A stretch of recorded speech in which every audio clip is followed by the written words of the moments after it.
What's a career in IT mean? This is a story about Esther, a student in her final year of secondary school who decided to investigate information technology. Did IT apply to careers she already knew about? How did IT influence those careers? What other areas could IT be combined with? What interests and skills should she have if she wanted to get into IT? All these questions and more had to be answered. Somewhere in year 10, I started to work out what I didn't want to do with my life, but I hadn't yet worked out what I did want to do. I did wonder if a career in information technology might be the go, only not many girls seemed to be doing it, which was a bit of a worry. Not that it bothers me to be different, but all the same, it was a puzzle. I guess I started to think about IT too, because it seemed to be changing everything else I thought about, like even if I wanted to get into music or journalism. It also seemed to mean something different to everybody I asked, so where to start? I live in Morong, so I decided the best place to start was the uni up the road from me, La Trobe in Bendigo. The most obvious combination for me was visual arts and IT. Visual arts doesn't just mean painting, photography and ceramics anymore. It's got multimedia specialisations now, and that means using computers and developing for the World Wide Web, which just about everybody uses. You get to do cool things too, like developing your own digital videos. I decided I'd talk to Brett McLennan, who knows just about everything there is to know about IT and visual art. Brett is a lecturer at La Trobe University Bendigo who started out in photojournalism but became interested in how he could use computers to create motion and interactivity within visual art. Now he teaches the multimedia subjects in the visual arts degree and has been instrumental in introducing a double degree in visual arts and computing at the campus. Typically graduates from our kind of degrees get jobs in film and television, 3D animation, special effects work, working in web design, working in publishing, a whole range of careers that are basically emerging these days from what was there 3 or 4 years ago. There's a whole new breed of people out there working towards these technology degrees that combine visual arts and computing and a whole range of other things. A degree in those disciplines really sets you up for life in a career that's both really enjoyable, fun and rewarding. Anyway, he let me try out my camera skills, and then he showed me some of the things the staff and students are doing. As a student of visual arts and IT, what you really have to like is everything visual, everything audio, everything sensory. We're after a really eclectic range of things for a visual arts IT student. You might love film, photography, video, sound. All those things are really important to us and we love to see them happening in student work. So whatever you do, if it's creative, if it's visual, if it's audio, then this is the career for you. Then I decided to see what I'd end up doing after the course. Lisa Goulet came from Robinvale to do her degree at La Trobe University Bendigo. She started working for the Bendigo Bank in the Software Development Division as a trainee programmer in her final year before she finished her IT degree. Her work covers a variety of programming tasks, including web design and development. I started applying for jobs during the final year of my degree and I was lucky enough to get a job here at the Bendigo Bank working in the Programming and Development Department. My job was as a trainee programmer and I completed my course while I was working here at the bank.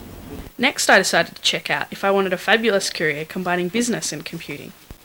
Natalie McCormick and Christy O'Brien both did a 4-year double degree course in business and computing at La Trobe Bendigo. But Natalie decided to specialise in marketing in her business degree, while Christy went for the more traditional accounting specialisation. In their computing degrees, Christy chose the full information systems stream, and Natalie combined networking with systems. They also had the opportunity to find out what it was like to work in business and IT, because they both won industry-based learning scholarships in their 3rd year. This means they worked a year in industry in 2 large organisations, usually one in Melbourne and one in Bendigo. The major attraction for me with the double degree at La Trobe Bendigo was that I didn't have to specialise in computing subjects.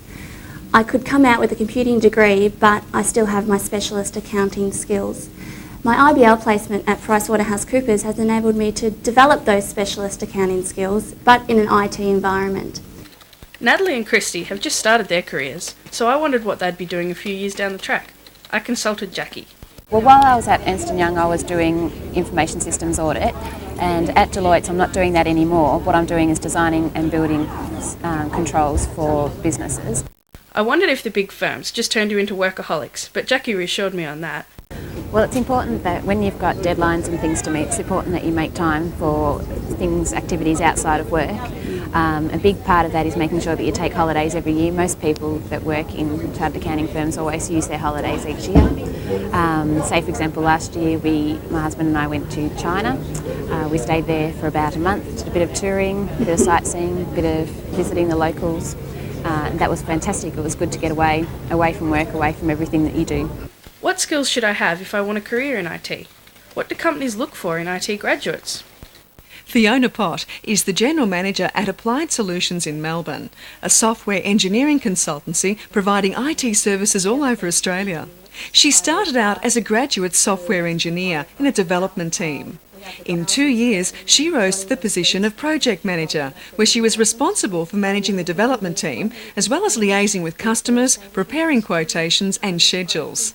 Then she was appointed the operations manager, which involved the day-to-day management of the company, before becoming the general manager after just 4 years. The skills that I look for in an IT graduate are probably not what you might initially expect. I'm not looking solely for technical capability or that side of the industry. What we're looking for is people who have good communication skills, good people skills, who are able to fit into the environment and adapt to an entirely new situation for most people in their first job and get in, do teamwork, as well as being able to work independently. It's really that people side of it, those team and communication skills. Well, what's the verdict? I found out that IT can be just about anything you want it to be. I just have to pick the area of IT I like the most and the one that suits me. I think I'll pick up something where I'm developing software, whether it's web programming or systems. It doesn't matter, because it's a real buzz when your program works. Then again, I might get into the analysis and design, or maybe go into visual arts. It doesn't really matter. I do know now that I'm going to do something with IT, and I can decide what I want to combine it with whenever, as my career evolves.